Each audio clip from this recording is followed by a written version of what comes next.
다음은 김옥하님 모셔볼게요. 네, SJ그룹을 남겨주셨는데요. 매수가 2,500원이시고요. 비중 15% 들고 있습니다. 완전하게 시장에서 소외가 되고 있는데 좀 봐달라고 해주셨어요. 주식에서도 소외 진단에서도 매번 소외가 되고 있다.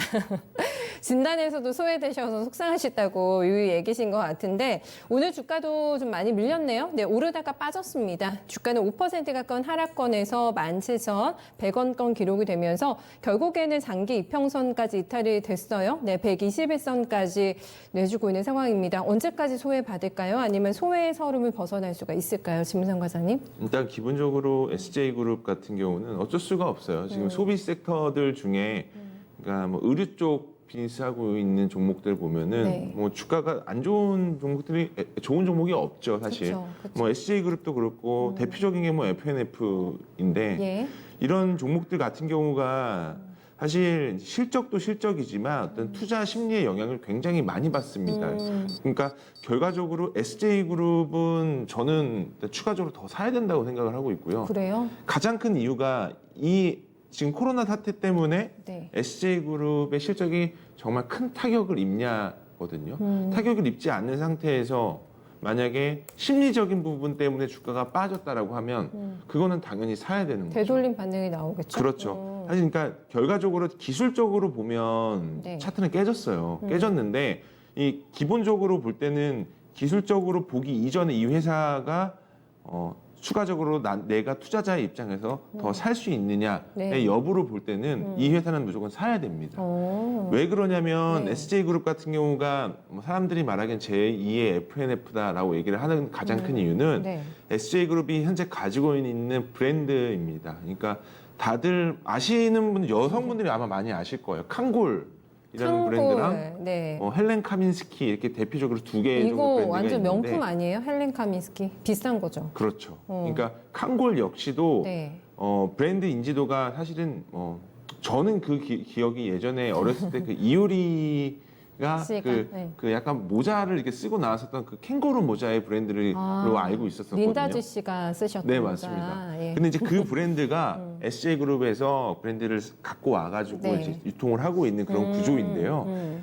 지금 이 회사의 브랜드는 일단 노세일 정책이고요. 그렇기 네. 때문에 적정 마진이 항상 15% 이상은 가지고 브랜드에 가는 대한 자신감이 있는 거네요. 그러니까 브랜드 메이킹을 굉장히 잘하고 있는 잘하고 거죠. 있다. 그리고 헬렌 카민스키 자체적으로도 네. 이 회사에서 브랜드를 런칭한 게 아니고요. 영국 브랜드를 갖고 와가지고 이제 진행이 하는 부분들이 있기 때문에 예. 사실 헬렌 카민스키 같은 경우는 앵커님도 명품이라고 얘기를 했지만 네. 유통이 되는 족족마다 다 매진이 나오고 이게 있는 모자가 상태예요. 70만 원 이렇다면서요. 네, 저도 이 브랜드는 좀 알고 있는데 네. 어찌 됐던 간에 SJ그룹 자체의 어떤 브랜드 파워는 충분히 있고요. 그렇다고 하면 2분기 실적이 꺾이냐? 네. 물론 면세 비중에서는 꺾여요. 이건 어쩔 수가 없습니다. 그쵸. 근데 네. 이 회사가 굉장히 잘했던 게 면세 비중을 확 줄이고 온라인 쪽이랑 유통 쪽 비중을 확 늘려서 네. 생각했었던 것보다 실적은 안 꺾일 거예요. 그러니까 지금 1분기는 좀 많이 좀 슬로우했지만 네.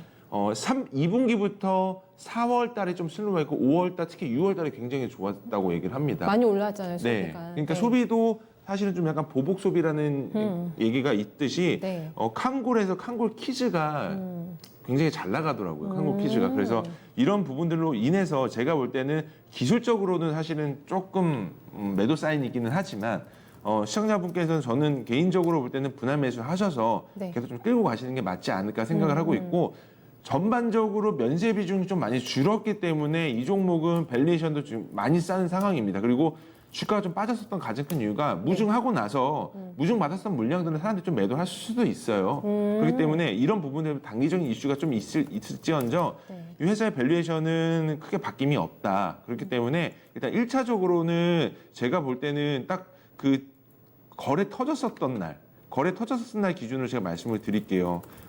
지금 4월달, 5월달 기준으로 볼 때는 이 가격대로 보면 될 것 같은데, 그렇게 1차적으로는 15,000원 정도대에서 1차적으로 좀 매수를 해보시고, 15,000원이요? 네, 그리고 안 되면 3분기까지 기다리세요. 네. 기다렸다가 시적 판단하고 다시 한번 연락 주시면은 될 것 같아요. 가격대를 그럼 목표가는 특별히 목표 설정 안 주가는 해주시겠어요? 지금의 입장에서는 크게 의미가 없을 것 같아요. 왜냐하면 매수가 위를 보실 수는 있는 거죠? 충분히 볼 수 있다고 생각하고 있습니다. 알겠습니다. 그러니까 또 추가적인 베팅도 의견 주신 것 같아요. 기회 오시면 더 사셔도 된다고 합니다. 네, 15,000원 라인으로 잡아주고 있고요. 일단은 실적에 대한 기대치가 있고 워낙에 브랜드력이 있기 때문에 한번 기다려보면 충분히 승산이 있을 거다. 거기까지만 일단 저희가 의견 전달 도와드려 볼게요. 네, 김옥하님 조금 더 힘드시는 진단 되실 것 같아요.